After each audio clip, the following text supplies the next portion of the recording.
Hey folks, welcome back to the channel.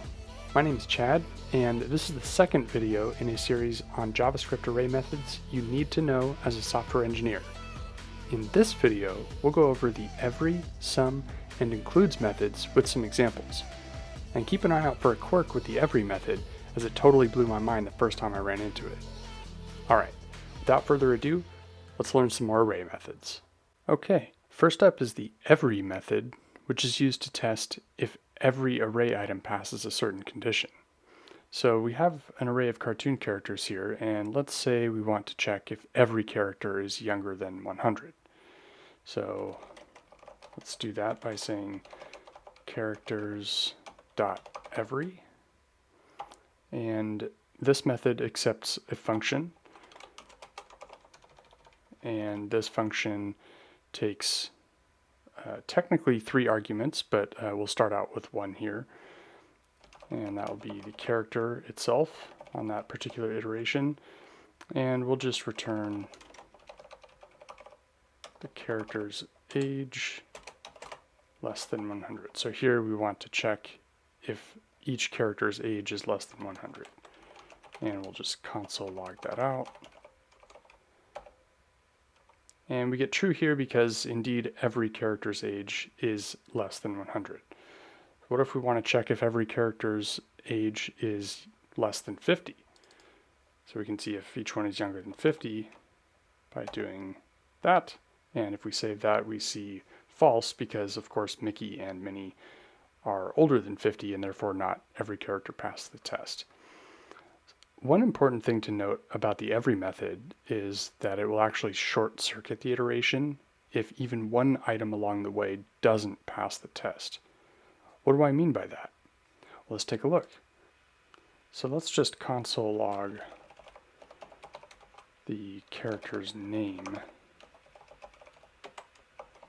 And if we save that, then we see SpongeBob, Tommy, Angelica, Reggie, Minnie, but we don't see Mickey. And that's because on the iteration where Minnie is being examined, Minnie is older than 50, so that condition doesn't pass the test. So the every method knows to stop and not check any further items in the array. Alright, real quick before we move on, there is one gotcha to be aware of with the every method, and that is that calling every on an empty array will actually return true. So it's a little bit counterintuitive, but let's just comment that out for a moment. And we'll say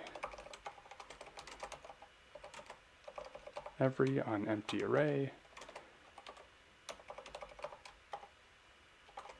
And we'll just pass a no op, essentially an empty function. And if we save that, then we see over here that the result is true. And we can actually modify this to explicitly return false. So what happens here? If we save that, we still get true. How is that possible? Well, to answer that, we can take a quick look at the ECMAScript specification. I won't go too deep into this, but we'll open that up. And sometimes this can be pretty dense, but wait for this to load here. But the important part is this here. Every calls callback function once for each element present in the array, in ascending order, until it finds one where callback function returns false. So in this case, for every item in the array, the every method invokes the callback until one of them returns false. If there are no items in the array, then the callback function is never invoked, and therefore it never gets false. So if there are no elements in the array, we get true. And let's just take that one step further and prove that that's never called. So we'll do this again, and we'll just add a log statement in there, save that. And notice we don't see any console statements in here, but then if we add an item to that array, save that, we do actually see that log statement. So again, on an empty array, the every method will always return true no matter the logic you have inside the callback function. The every method can be super useful and I use it frequently, but definitely important to keep that little JavaScript quirk in mind if the array you're operating on could possibly be empty. All right, so that covers probably 80 to 90% of what I might consider normal usage of the every method, including a gotcha. But the callback function you pass to every actually accepts 3 arguments. That's the item for the current iteration. In this case, that was character, the index of the current iteration, and the array itself. We'll go through a couple examples of how you might use these, though I admittedly don't use them too often.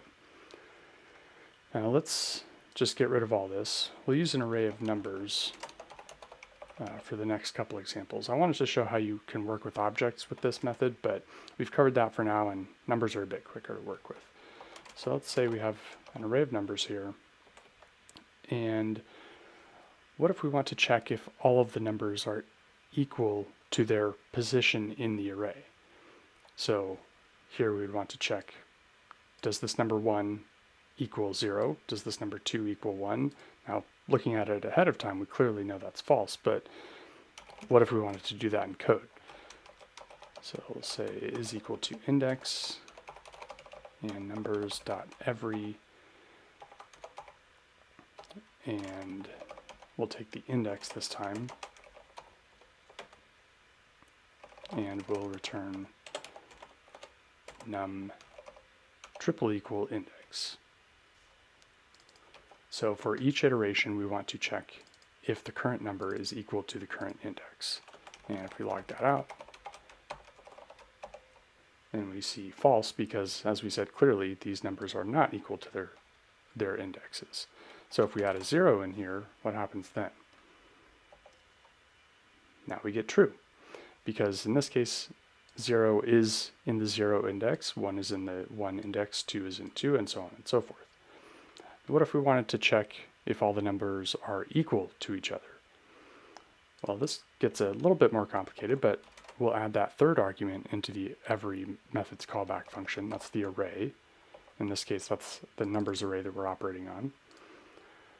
And for the first index, we'll check if the current index is 0, and we'll just return true automatically, because for the first iteration, that particular number is always equal to itself, since we don't have anything else to compare it to yet.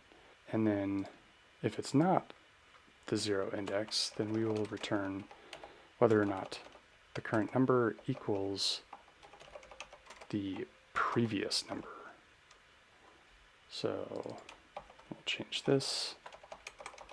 Is all equal and save that. Whoops, what happened here? Array is not defined. Okay, sorry about that.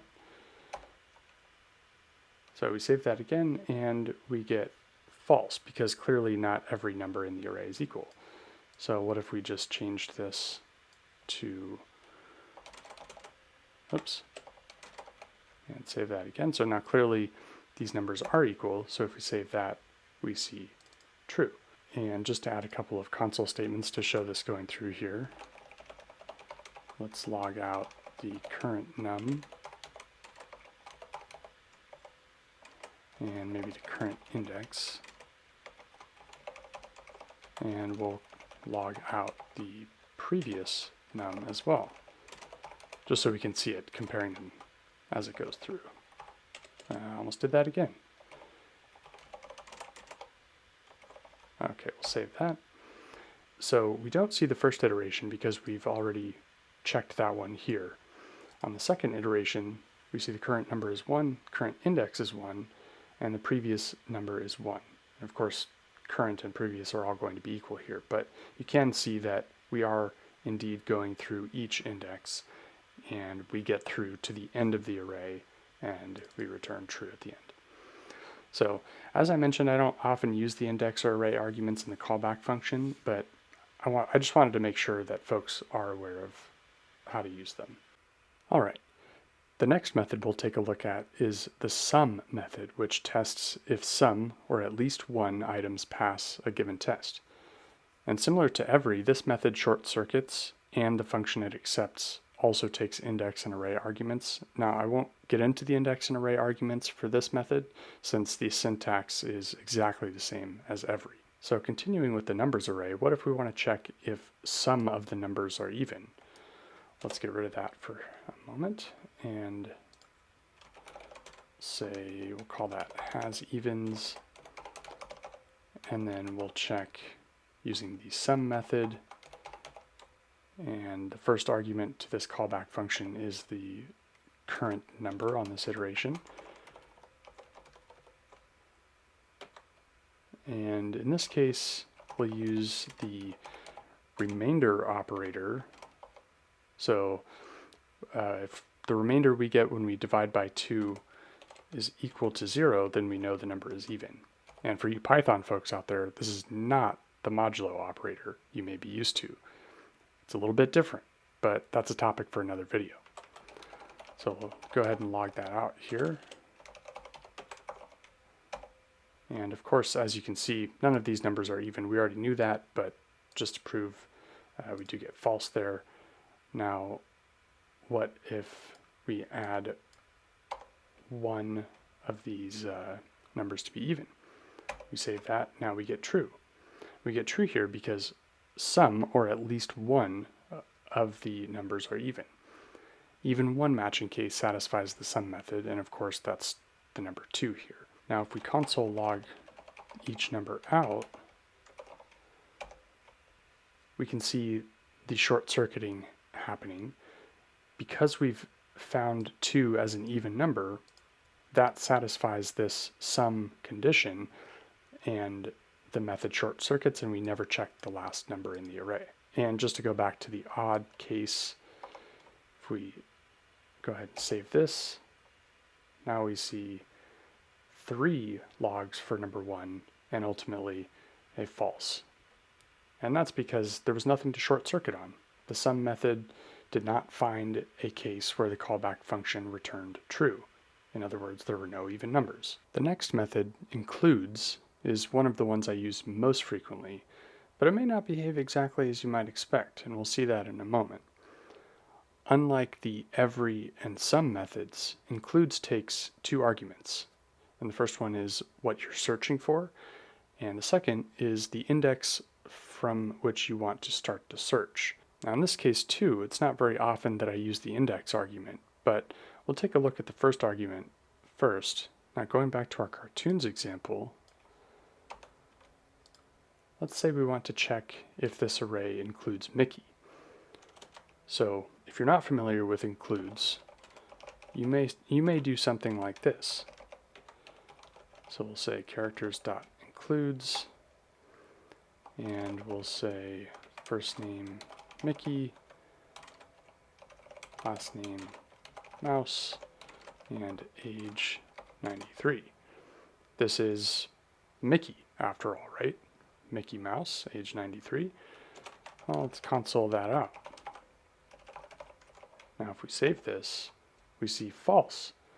What happened here? Well, includes matches against a value using strict equality. In other words, the value I pass to includes must be the exact value in the array, not a value with the same properties, but one with strict referential equality. That's an important distinction, but a little bit of jargon, so let me illustrate that. So let's grab this object here, and we'll separate that out into its own variable. We'll call him Mickey. And let's put him back in the array here. Now if we do the same thing down here